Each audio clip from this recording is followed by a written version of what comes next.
Wildling Press presents How Do I Book?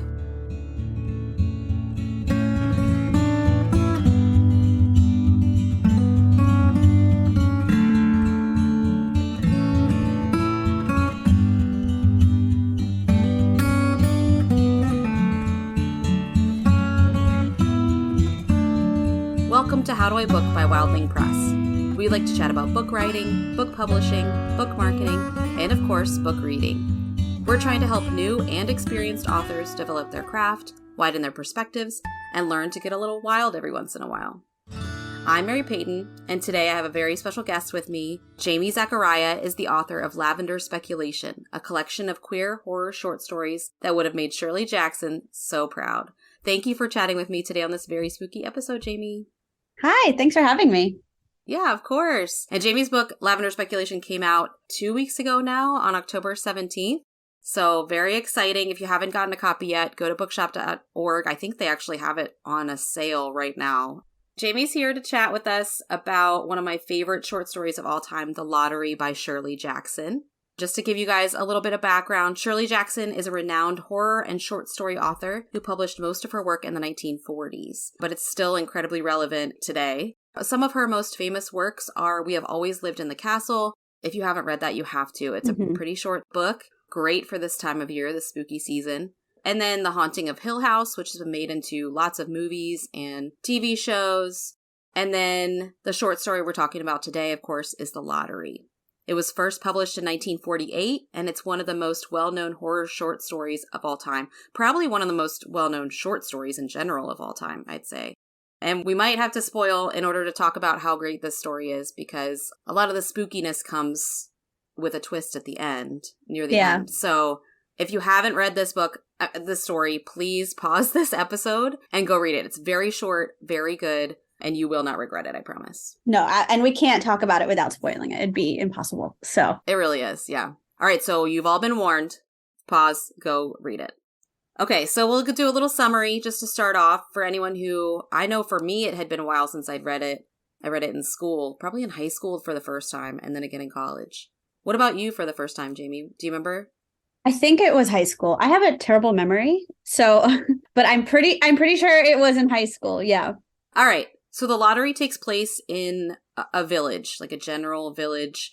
We're not really sure where it takes place. It does feel like it's kind of like a small village somewhere in the U.S. maybe, but it's really not clear. That's all we got. And it starts on a beautiful day in June. And at 10 a.m., the villagers all meet in the town square for something that they call the lottery with a capital L. So we don't know what this thing is. We know that everyone's gathering. Kids are running around playing, waiting for it. Men and women are chatting and gossiping a bit. There's like a lot of small talk happening. But we'll talk about the little details in it that she gives us that make it already kind of creepy from the get-go. But anyway, so then a man comes out. He's just got a white shirt and blue jeans on. He's carrying a black box that he places on a stool in the center of the square, and everyone's surrounding it. He calls each family by name, and a representative from each family comes to grab a small piece of folded paper from the box, being careful not to look at it until they all do it at the end together. When they've all drawn from the box, everyone looks at their paper, and all but one family has drawn a blank piece of paper. But that one family has a paper with a black dot on it. So that family, I don't know if I even want to go into what happens there, but that's the lottery that we're talking about. And Jamie and I are going to go into what makes this story such a scary story, and why it still has such an impact on people even today. So you said you first read it in college. Do you remember how you felt when you first read the story? Yeah, actually in high school. And I think that was the first time that I came across this type of story where it combined like realism with fantastical, but was still scary, if that makes sense. Because up until then, everything I read was heavily genred. Goosebumps is horror, and, right. American Girl was historical fiction, and you know what I mean? So, this was kind of that first example of speculative fiction and just the horror of the mundane, and I think that's what really stuck with me. Yes, it was exactly the same for me, where this is one of the stories that like really got me into loving short stories, and I could talk about them all day about how great the craft can be. the short stories do a great job of just that, of like blending genres and defying genre. 100%. And I think the best stories are ones that don't fit nicely into one genre. I think a lot don't. It's easier to put things into labels and boxes for marketing and for, Yes. That's just life. We want to organize and label everything. But really, at the end of the day, the best stories don't fit into one specific label. And I think Shirley Jackson is the perfect example of that. It's so true. Working in publishing, we find ourselves having to do that in order to try and reach the audience that we want to reach. But a lot of times, these books, the best books, don't really fit into a genre. So the power of great writing can really surpass that. Yeah. And that's why I'm so intrigued by the idea of speculative fiction. And I don't know the history of that term as a genre, but I think it presumably arose from not being able to fit everything into, sci-fi, fantasy, horror. But then there's all these things that cross those. And I think that's why we've come up with speculative fiction as a term. And I like it. I know some authors don't like it because it's so broad. I like it, though, because it means like you don't know what you're going to get. Yeah, it reminds me, as a label, it kind of reminds me of the label of emo music, because emo comes from like emotional, right? Like a lot of music, like great music, sparks some kind of emotion. So that doesn't really tell you really what kind of genre, like what kind of music it is. Like speculative in general is pretty broad. Like most literature speculates on something, right? Mm-hmm. Mm-hmm. And so maybe when it started out, it was a little confusing, but I think it fits perfectly now. It's this like kind of deeper look into our everyday through the lens of sci-fi, horror, some fantasy, stuff like that.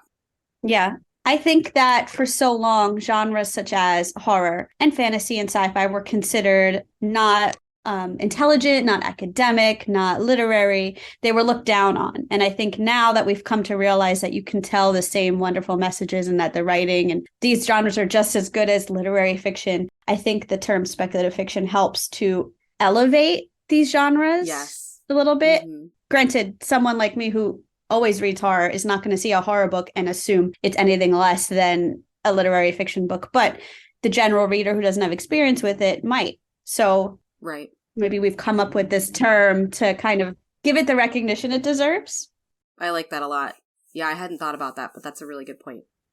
So why do we think that this short story has become such a classic? What about it makes it so timeless? I think one of the things is just the reaction to it when it came out. So I think it was published in the New Yorker, maybe? In the New Yorker. Yeah. Yeah. Right. So at the time, we have to put ourselves in that mindset, which is really hard to do. You don't have the internet.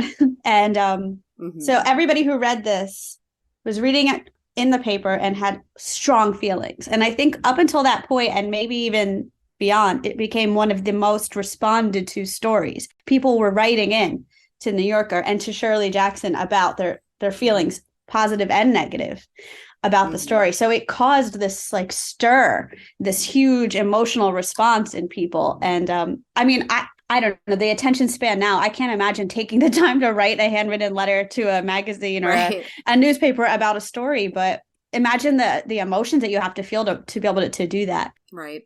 Yeah, it had such a strong emotional response at the time. And maybe if it was released today and hadn't been released back then, maybe it wouldn't be so shocking. But, I mean, there's also thinking, like, if Shirley Jackson didn't publish things in the 1940s, then would we even have such a strong genre of speculative fiction short story today?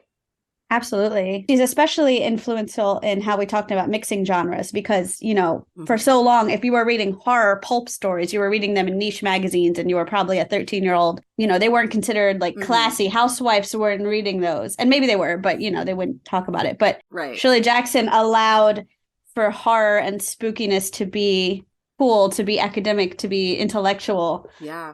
And I think that this story really sums that up. Yeah, because she does it through the craft. And we'll talk about how she really makes this short story work in such a powerful way through using the craft of writing, of great writing. And because of that, she really showed that horror can be elevated writing, like you were talking about with speculative fiction. I think a big part of it, too, is the timelessness of the setting. It's a small town, small village, or at least maybe a rural area somewhere where things maybe move a little bit slower. There's a little bit more tradition happening, perhaps. But the guy that comes out with a black box in the beginning, he's wearing blue jeans. Like, that could literally be any time. And she doesn't really she gives a lot of detail without giving detail that sets it in a certain time period or a certain place. Yeah. Which must have been really hard to do. Yeah. Like, if we did that exercise, like any writer out there, if you do an exercise where you try to write a story where it could be taking place in any time, that would be pretty difficult to do with any real details.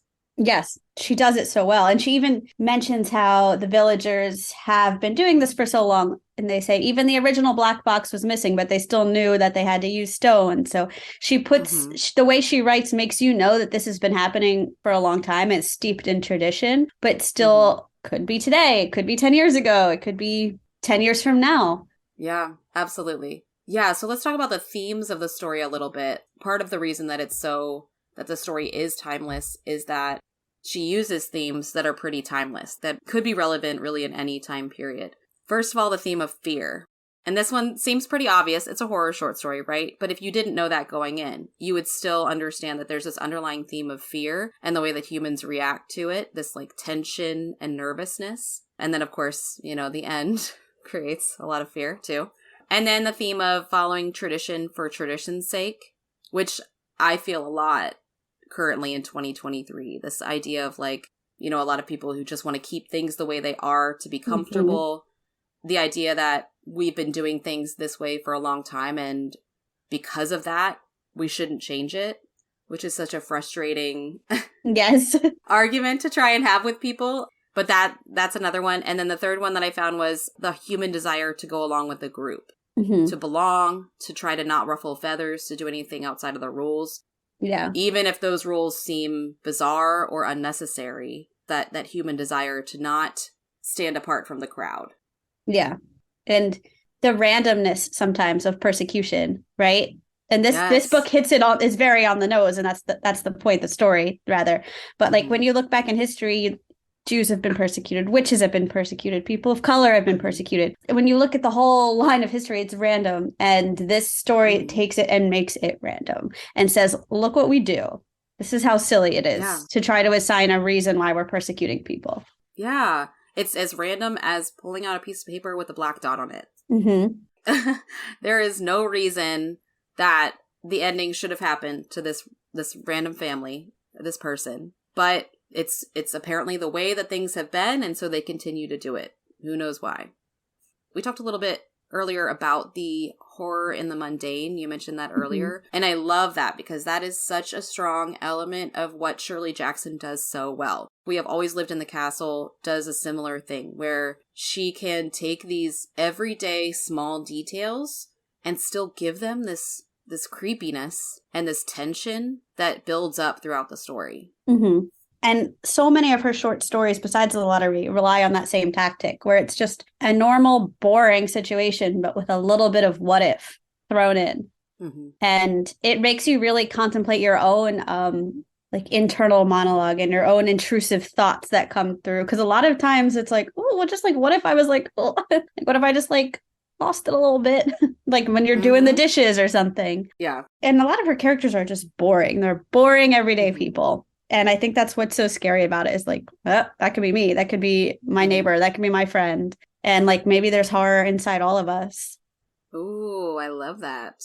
I mean, I fully believe that. I think people are capable of a lot of good and a lot of bad. And, I don't think it takes a monster to do monstrous things. Well said. And I think this story really encapsulates that there can be a lot of horror and a lot of wrong done to people through tradition, through the things that feel normal or neutral. And this story really hits that on the head. Yeah. And plus, like, so it's not only the fact that it's like these mundane details that she somehow makes creepy, but also the fact that when we find out the ending, when we find out what the lottery is at the end, it makes them even creepier. Because the fact that these people were acting so casually and mundane and boring through the whole story, and then we find out what happens at the end in the last 2 paragraphs, it turns the whole thing on its head and makes the entire story even scarier. Yeah. And I think that it's especially relevant today. It's really hard. 2023, and it's hard. We see so much terrible stuff happening.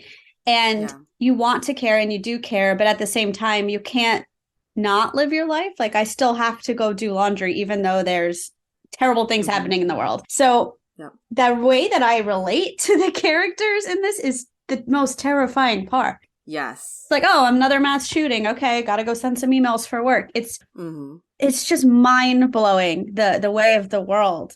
And I think that's why this story is so unsettling, especially today, because we all know what that feels like. Yeah, and I think we all know what it feels like to be kind of all of the characters in this story. You know, there's the characters that really act a bit uncomfortable through the whole thing. Like, they're not totally okay with it, but they go along with it because they think they have to. And then there's the characters, like there's an old man in this who says, like, it's the way it should be, and you kids are just whining, and these kids who want a new world are just whining, and they don't realize how hard life is. And that, oh, man, I know a lot of people like that in 2023 especially. I think especially now with social media, TikTok, Instagram, where we get so much more information about things going on in the world, which is important and good. We shouldn't be able to turn a blind eye to awful things happening elsewhere, but we have to figure out also how to take care of ourselves at the same time. And oh man, it's hard to even put it into words. Like, you're talking about sending emails for work. You got to survive, right? Like, you have to be able to get through your everyday. But where do you draw the line on, okay, I'm getting too comfortable and we need to all band together and stop these awful things from happening? Or just surviving. It's like such a tough line to know where to be, especially these days. But, you know, back in the 1940s, she was writing about it. So self-preservation is, I feel like, at the heart of so much of what we do subconsciously. And it should be. That makes sense. We're organisms that have evolved to survive. And then once you become conscious of all this other stuff, it really is just a mental struggle. And I think Shirley Jackson felt that struggle very keenly. And she was very creative in the way she found ways, like the lottery and her other stories, her other writings, to express that. And I think it was because a lot of people weren't embracing their ability or desire to express that at the time that she was often like considered weird or quirky or different. But now, in hindsight, when more of us have come around to that way of thinking, we can appreciate her genius and her willingness to really put out there that painful kind of struggle that so many people were probably trying to ignore at the time. Yes. Yeah, I think it's true that a lot of writers in general have a strong empathy and an ability to put themselves in other people's shoes, which is great. That's a skill, and that makes writing really good. But it also makes life a little harder to be able to experience more of the pain that other people feel more strongly, even if it's not happening to you. I actually read a little bit about her, and apparently she had a lot of anxiety and like trouble sleeping, and like her doctors prescribed her pills for it, and she ended up having a cardiac arrest when she was not that old. She was like 50 something, I think. Yeah, I too am halfway through a biography of hers. I don't know if this is the same one you were reading, but it's Shirley Jackson, A Rather Haunted Life by Ruth Franklin. And it seems to be very well researched. Again, I'm not personally fact checking, but there is a substantial notes and references section. And reading about her life and the things she goes through, it really gives an insight into that. You know, she was a mother. She was married to another writer who arguably is a narcissistic egomaniac and not as good of a writer as her. Maybe that's just me being biased. Imagine what it's like to be so talented, but to be constantly in the shadow of your partner, partly because of the personality that he had, and partly because, you know, in the 40s, that was how it was. And I think that probably contributed a lot to her anxiety, which ironically contributed a lot to her amazing writing, right? It's like full circle. Yes. It's no secret that creatives use their mental health issues, and I say that from a personal perspective as a writer too, to create the stuff we do. That's how it is. Absolutely. It's like people who write music too. You know, some of the best music comes out of like heartbreak and turmoil in the songwriter's life, which you don't want it to happen, but great art comes from it, you know? So it's a silver lining for sure. Talking about the casual, mundane details that she uses in her writing, In this story, too, she doesn't just use like casual, mundane details. She twists them slightly so that they're like a little bit off, you know? So you get this vibe of like, that was weird. I wonder what that was. But kind of quick enough that you just keep moving through the story. And then when you get to the end, it all makes sense. For instance, when the people are gathering initially in the square, you know, I said there's a lot of small talk happening. It seems pretty normal. But there are little details that she throws in that make it a little odd. Like the kids are running around playing, and a lot of them are gathering stones and putting them in a pile. You know, kids being kids, wild. But like, why are they making this giant pile of stones? Oh, it's probably nothing. Let's just, you know, move on in the story. And then she makes a point to say that, you know, the men are talking and smiling, but not laughing. Like she specifically says that they're smiling, but not laughing. And you're like, okay, why does she feel the need to say that? That they're smiling, but not really feeling the joy, you know, all the way. And then the ominous black box is just referred to as a black box. She gives all these details about, you know, where they keep it and how they've had to change it over the years. And then the little details about people talking in their small talk about whether they need to do away with a lottery or not. So you're like, okay, this maybe isn't such a great thing, this lottery. Like, maybe it's not a reward at the end of this. Like, it's really not. So all those small details are normal, but give you just a hint of the odd, tiny little strange, bizarre details. Yeah. She has such a great way of building the dread too, starting with like nothing, and then little by little by little, you don't even realize it. By the end of the story, you're like, oh, you have like physical shivers. Yeah, by the end of the story, you don't know what the lottery is like up until the end. You don't really know what it is, but you know that you don't want someone to draw a black dot. Like you would not want to be that person. You know that by the end of it. And you know, another thing that I think is brilliant about her writing, and this story in particular, is that we never find out why. So like, it's not like they're doing this lottery every year to appease the elder gods who have granted crops to them or something that would make sense. You never find out why. And there's, and if you think about it, it is probably simply just tradition or superstition. All of those are terrifying, but we never find out why. And I think she did that on purpose. And I'm so happy she did that because it makes the story that much more terrifying. Yes, it makes it more terrifying. It keeps with that timeless theme that it could be happening anywhere at any time. It could be your own hometown. It also, it goes deeper into the theme of, like, if you don't know the reason for something and you just continue a tradition for tradition's sake or for procedure's sake, then you could be missing out on making things better. Yes, that's so true. We're supposed to ask why. We're supposed to change. We're supposed to evolve. And when we refuse to, that's terrifying, obviously, as shown in the lottery. Yeah, because they mention other towns where they heard that they don't do the lottery anymore.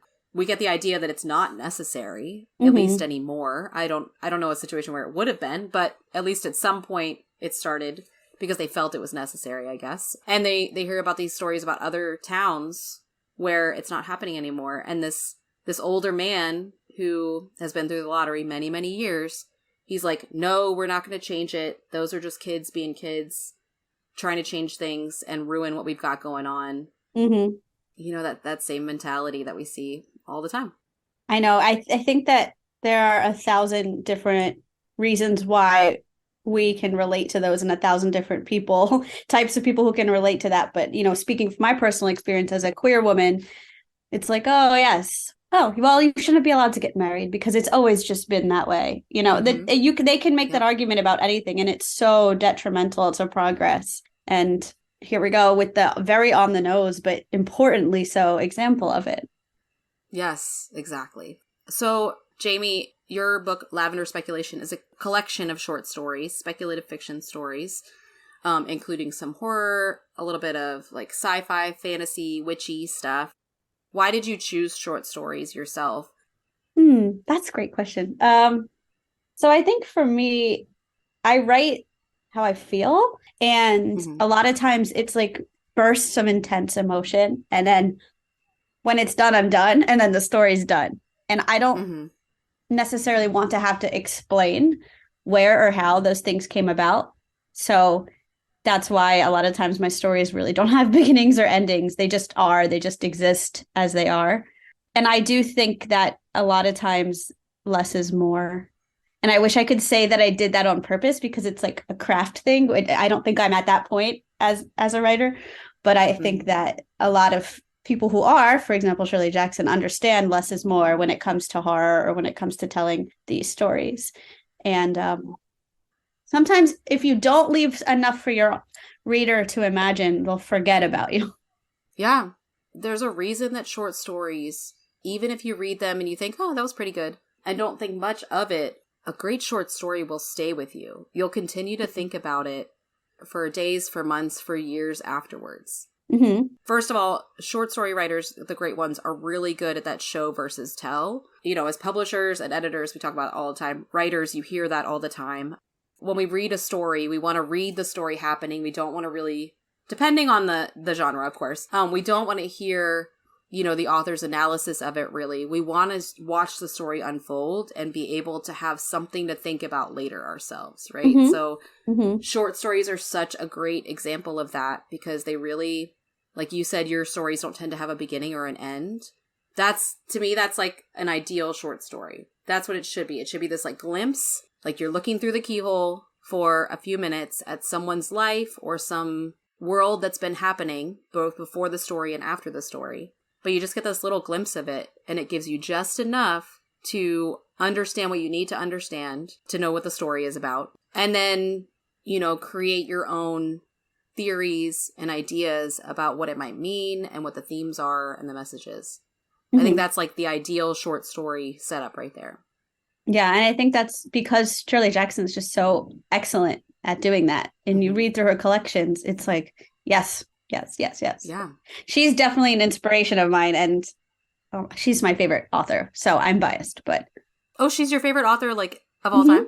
Yeah. Oh, I didn't even know that. I just knew I invited you on here because I just knew that I think you had talked about her before in a podcast or maybe something like that. Yeah. Very cool. I didn't know that. Man, she's up there for me too. She's got to be top 5 for me as well. Yeah. Because she's just so good at giving you just enough so that even her full books leave you just thinking about them for years afterward. They're just so perfectly crafted. Just the way, yeah.